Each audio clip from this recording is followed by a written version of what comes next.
Hello guys and welcome to Web Acrylic YouTube channel. This video is going to be a full crash course on HTML, and in next 30 minutes you are going to master each and every basic concept of HTML. And before moving forward, please put a thumbs up to the video and subscribe to the channel, press the bell icon. Let's begin.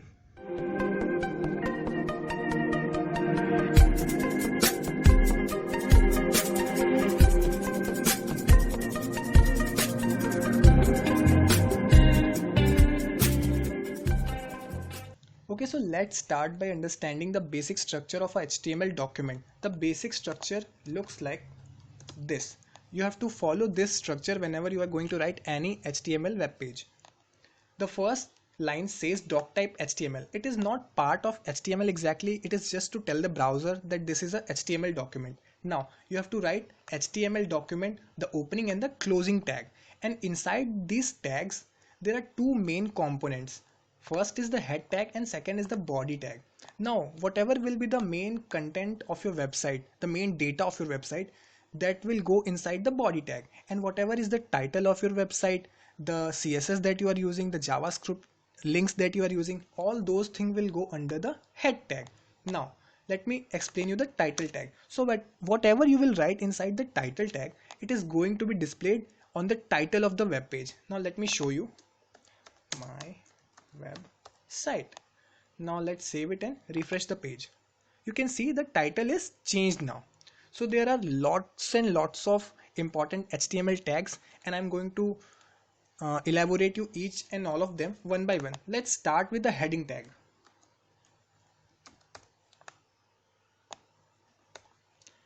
So there are 6 heading tags: H1, H2, H3, H4, H5 and H6. The biggest in size is H1. So let's start with H1. Here's the H1 tag. So whatever we'll write inside the H1 tag is going to be the heading. You can see the H1 tag heading. Now let's try others as well. H2,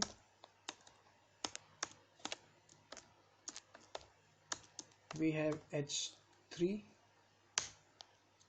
then we have H4, let's move it a little up. We have H5 and we have H6. Let's write something inside it. Heading 2, heading 3, heading 4, heading 5 and heading 6. Now let's save it and run it. So you can see the variation in the size. The H1 is biggest in size and H6 is the smallest in size. Now there are few more tags that you have to keep in mind. So let me explain you another tag, which is a div tag. Okay, so what is div tag? So everything inside a website is a division. For example, a developer can say that about me text that I'm writing is a division of my website. Summary is a division of my website. I am including an image in another division of my website. So the web page is divided into different divisions. Now suppose I have to write a paragraph in any division. So then I will use the div tag. Okay.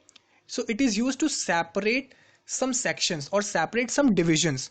Now let's come up to the paragraph tag. So if I have to write any paragraph, any text basically in my web page, then I will use the P tag, which stands for paragraph tag.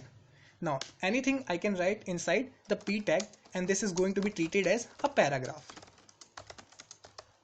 Let's run it. So here you can see it is going to be like a paragraph. Okay.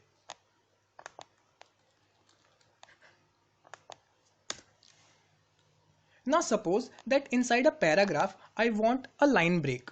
I want to change the line. So for that I can use the BR tag, which stands for break line, and it is not a container tag, so we have to just write it once. We don't have to include its closing tag. Okay, so you can see the line is already changed. Let me place it here somewhere so that you can see the changes. See, the line is break from here. Okay, there is another text. Now suppose that you want to include a horizontal line in your web page. So that is also a non-container tag, and we can include a horizontal line by HR tag. Now let me refresh the page. Here you can see a horizontal line is included. The second concept is text formatting. To understand that, let's clear the canvas first.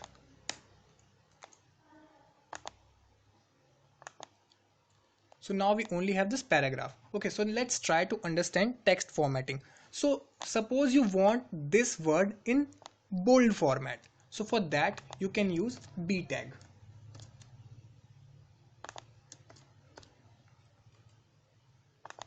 Now you can see the word is in bold. Another text formatting tag is italic. Now suppose you want to turn it into italic, you can use the I tag, which is a container tag again. Now you can see that it is showing it as italic as well. Now again let me use a BR tag here to break a line. Now suppose you want to write something in subscript or superscript, for example 2 to the square, right? So you can do so by using sup, which stands for superscript. Now I will write my first 2 here and second 2 inside the sup, and when I'll refresh the page you can see 2 to the square, right? You can use subscript as well. Let's try subscript. Okay, here so you can see the changes, right? Another important tag is center tag. Now let's suppose that here we have a tag which is of heading h1. Okay, welcome. Suppose that we want to display it in the center of page. We can do so by using center tag. Just place it inside the center tag. Refresh the page, you can see now the welcome is showing in the center of the page, right? Another tag is marquee tag. Now suppose you want some moving texts, like you want to display some updates or some news, so in that situation you can use marquee tag as well. So for that let's remove this and this and use marquee instead.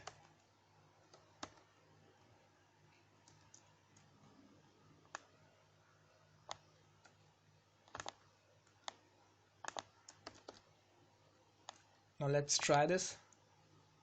So you can see the moving text, which is marquee text. So that's all for text formatting. Now let's talk about media files. Suppose you want to embed an image or a video or an audio in your web page. You can do so by using the media handler tags. But for that we have to clear the canvas first. So let's clear this. Here we go. Now let's start from including the image first. To include image in the website, we can use img tag. Now the img tag comes along with the src attribute with these double quotes. Now whatever will be the source or whatever will be the path of your image, you are going to mention it here. So suppose that I am having this image img1.jpg and the path is this.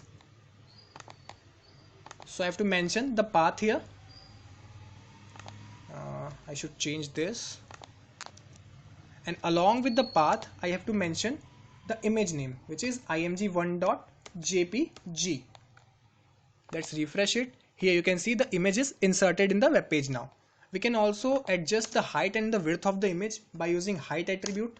Let's set it to 200 pixels and we can adjust the width also. Let's adjust and change it to 250 pixels. Now let's refresh it.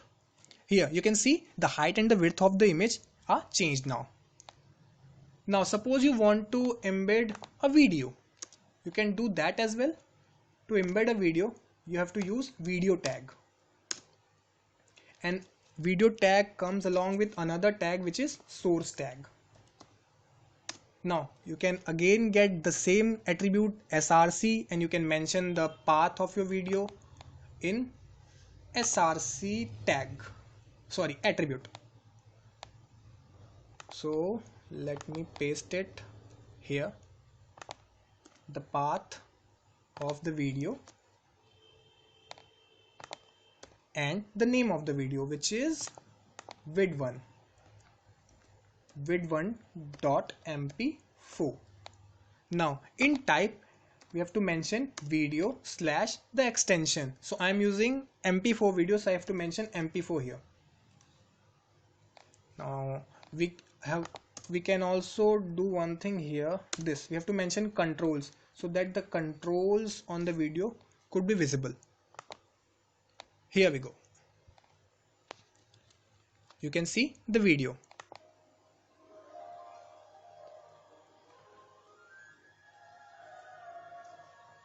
Now let's do the same thing for the audio as well.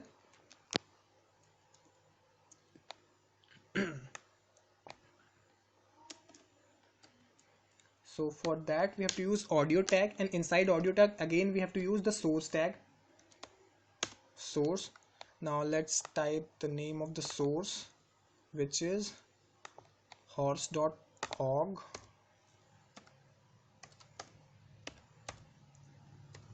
I'm not using path here because the audio and the web page are in the same folder. Now again we have to mention audio here slash the format. So to include an audio you have to use this syntax. Okay, so I forgot to do one thing. We have to mention this also, controls, so that the controls can get visible. Here you can see now the audio also is included in a web page. This is a funny horse sound. Anyways, okay, now let's suppose that you want to include a video in your web page, but the source is not in your local disk or local computer. The video is located on another server. You can do that as well. So let's try copying a video from YouTube.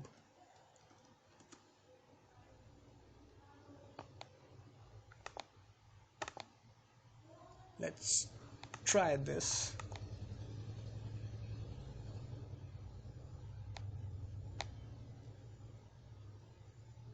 Okay, so let's take this video.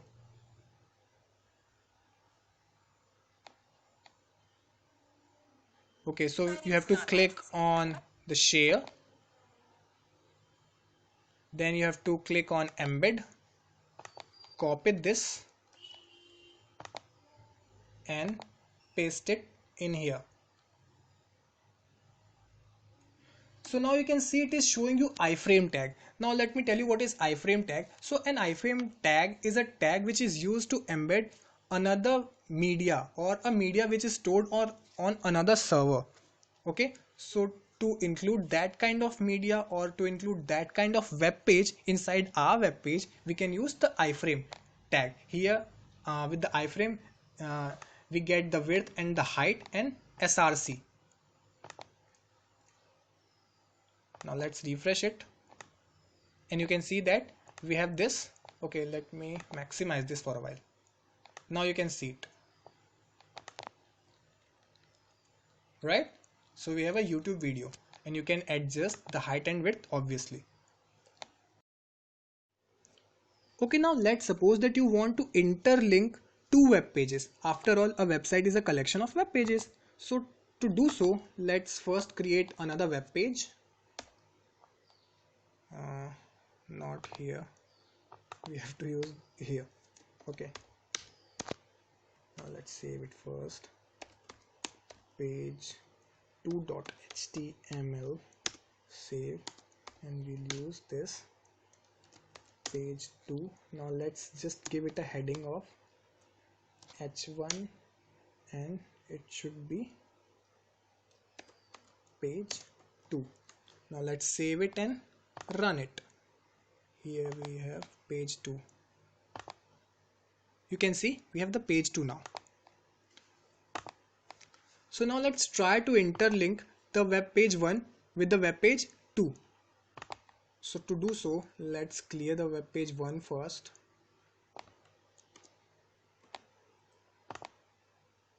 Here we are, h1 page 1.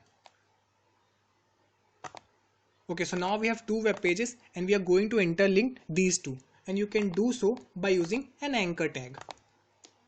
Anchor tag starts with A and href. Now the path of the second page or the name of the second page you have to mention here. So the page of the name of the second page is page2.html.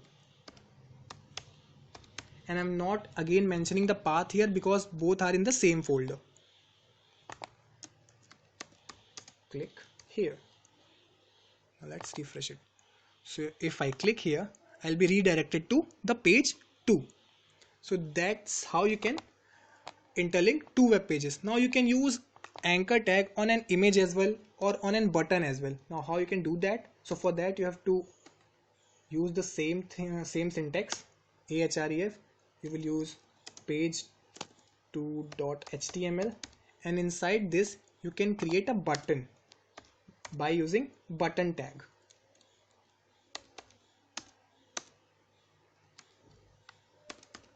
Click me here. So we have two options here.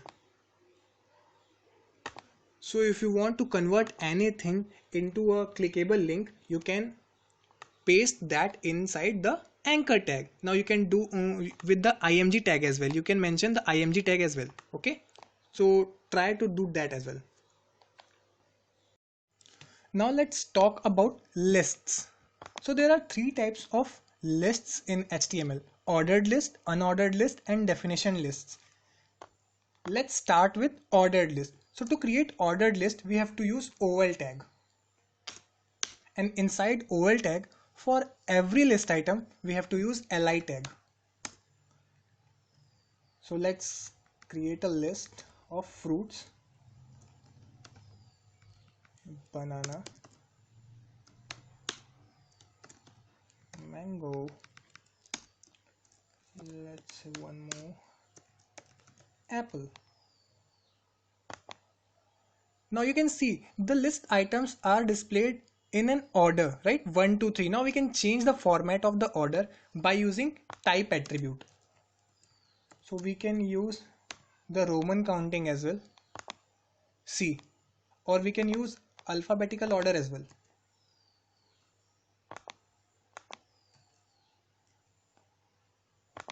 Here.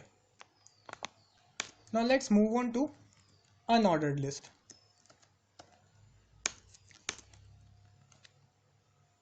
So we use UL tag for unordered list, and for every list item we use li tag.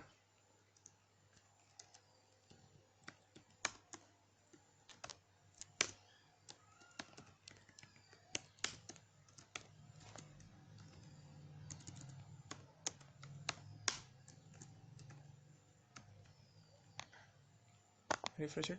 So you can see in unordered list, the lists is displayed with the help of bullets. Now we can change format here as well. We can use circles, squares, bullets. By default it is showing me bullet. I can change it to circle, and I can change it to square as well.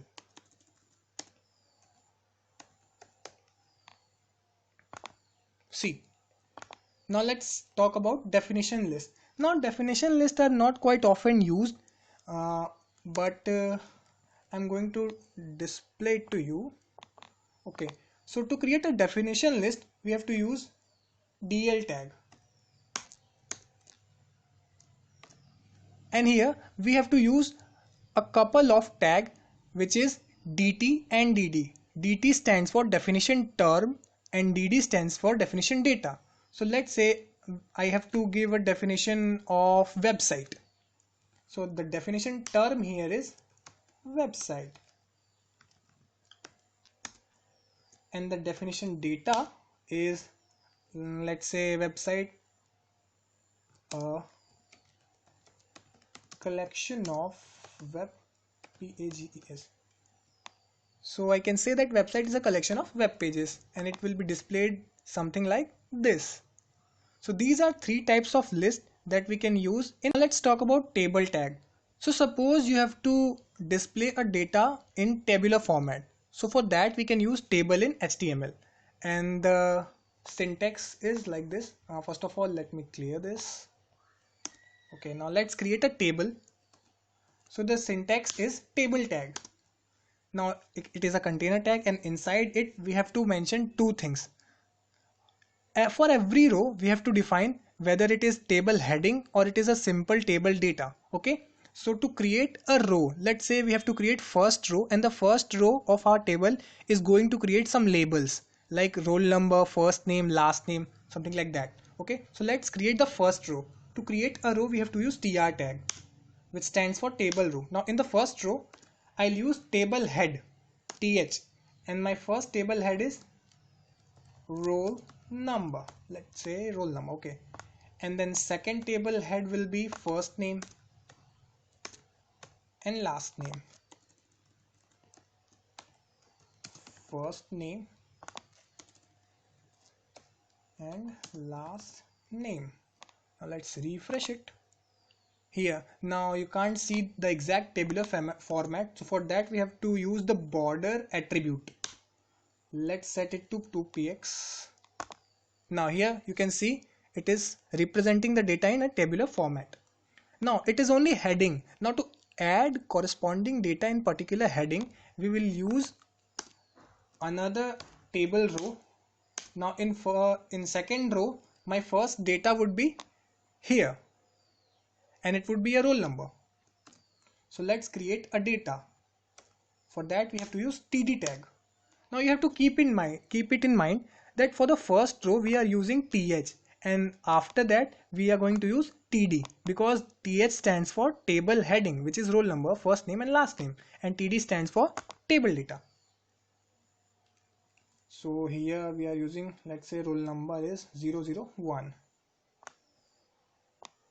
and let's say that first name is Abhishek and td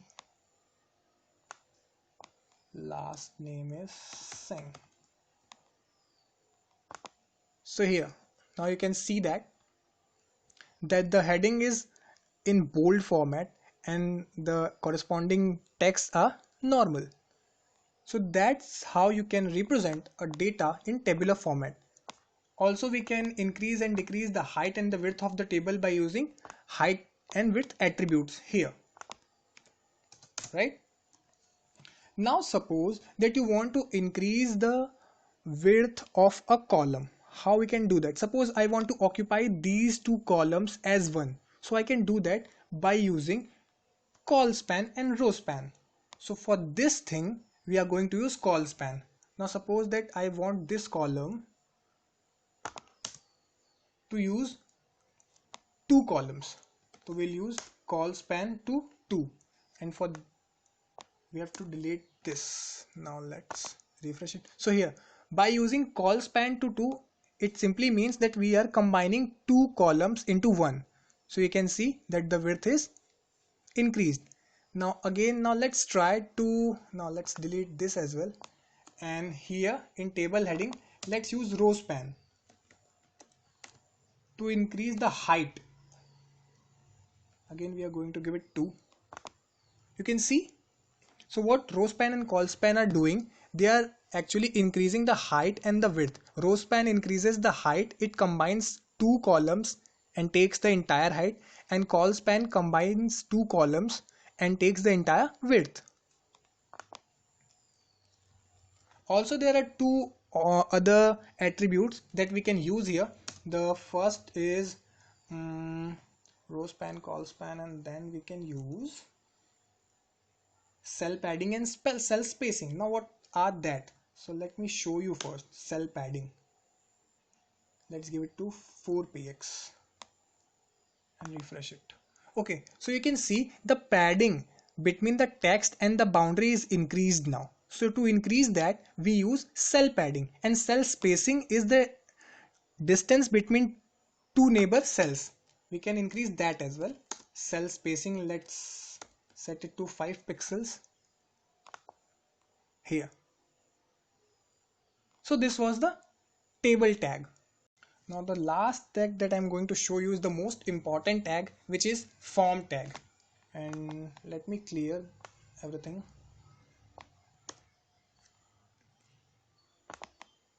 Yes, now let's study a form. So we'll create a division first, and inside div we are going to use our first form. Now forms are used to input user data. For example, your Facebook login page, Facebook registration page, these all pages are using HTML forms. So to create, so we have to use the form tag.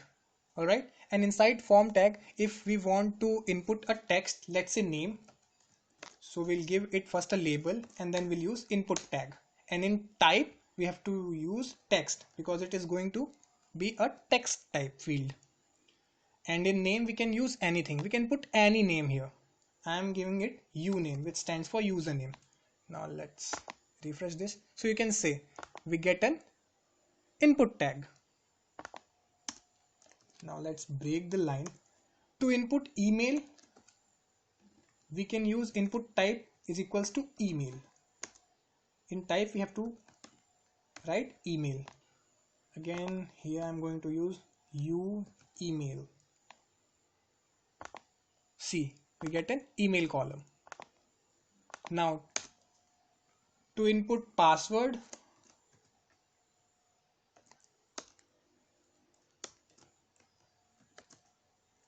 we have to use input type is equals to password.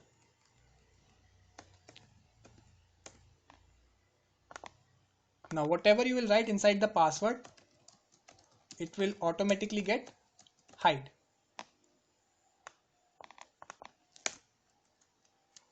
Now after that, suppose we want to input date and time. So for date we can use date, input type is equals to date, and for time we can use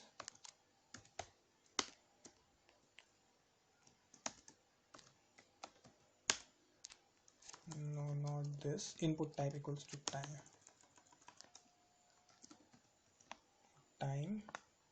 we can use input type equals to time. You can give anything here. So here, so to input date we have this calendar like format, and for input time we have this format. So we can input time and date as well. Now suppose in our form we want to embed a radio button. Now how we can do that? Suppose we want to input the gender. So to do so, we'll write gender. Let's break the line first. Now let's input the gender. Male. Sorry, my bad. Male. Now here we have to write input type equals to radio. Name would be gender, and here we have to set the value as well, and value would be male. Now let's copy and paste the same thing. We have to create it for female as well. Female, input type radio, here we have female. So we have to put the same name in both the things because these are the part of same input field. Here this is radio button. Now suppose if you want to input or embed a select box or a drop down, so you can do so by select tag. Select, and for every option you have to give a option tag. Option, let's say first option is maths, second option is science,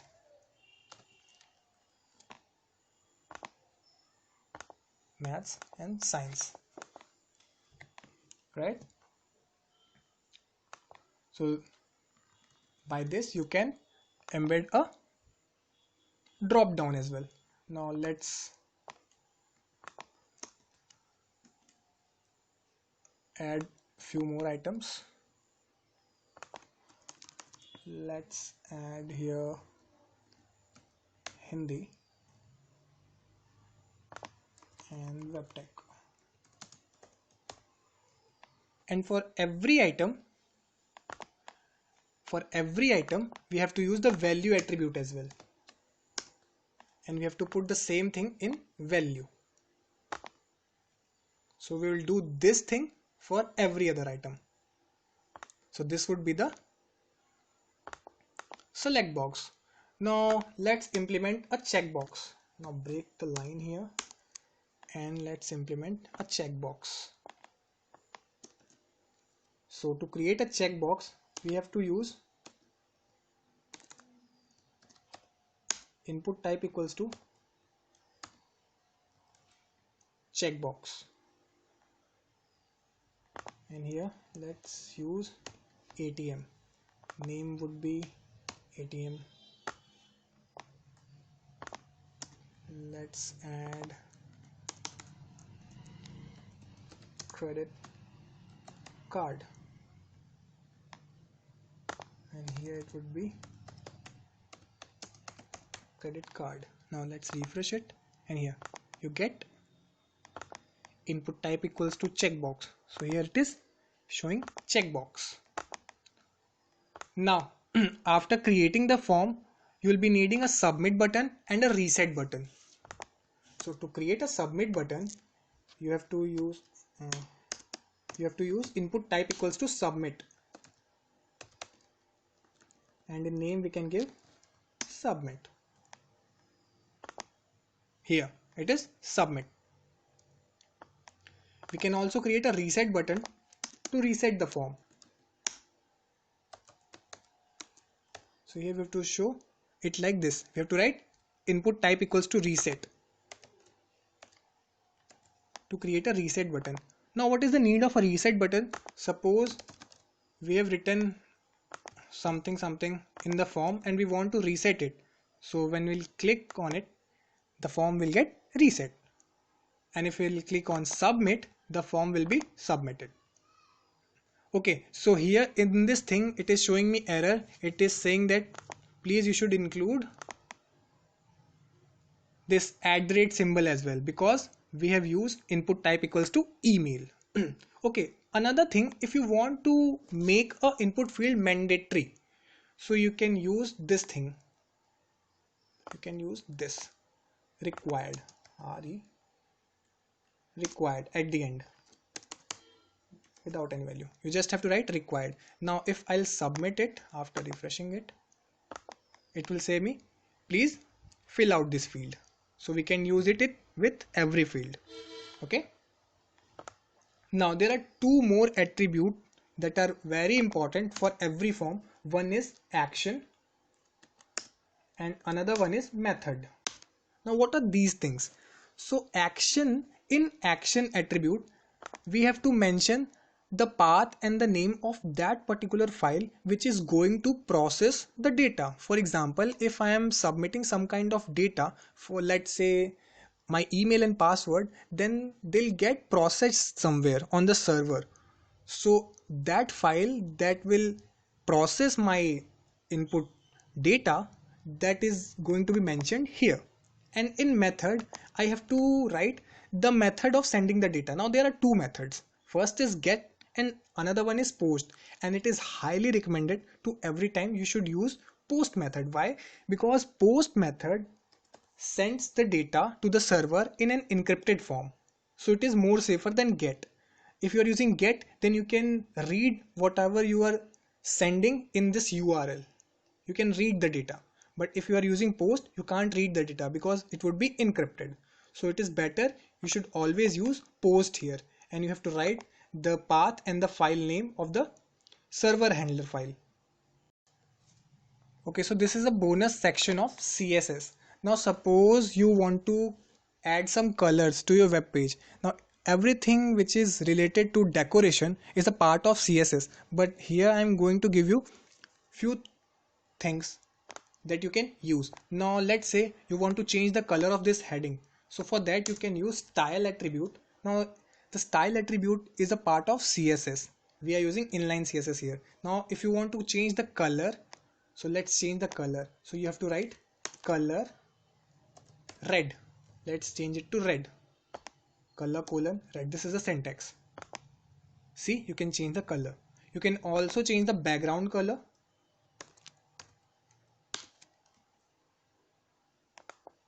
Background color, let's set background color to yellow. You can use color codes as well. See, you can adjust the height and the width from here also.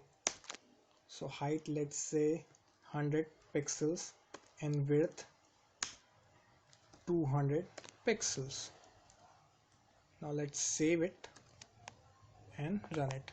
Here you can see the height and the width of this section is changed, the color is changed, and the background color is changed. Now using this concept, you can style a lot of things in your website, and we'll learn this in very deep in the CSS video. So this was the video guys. If you liked it, please put a thumbs up, subscribe to the channel and press the bell icon. And thanks for watching.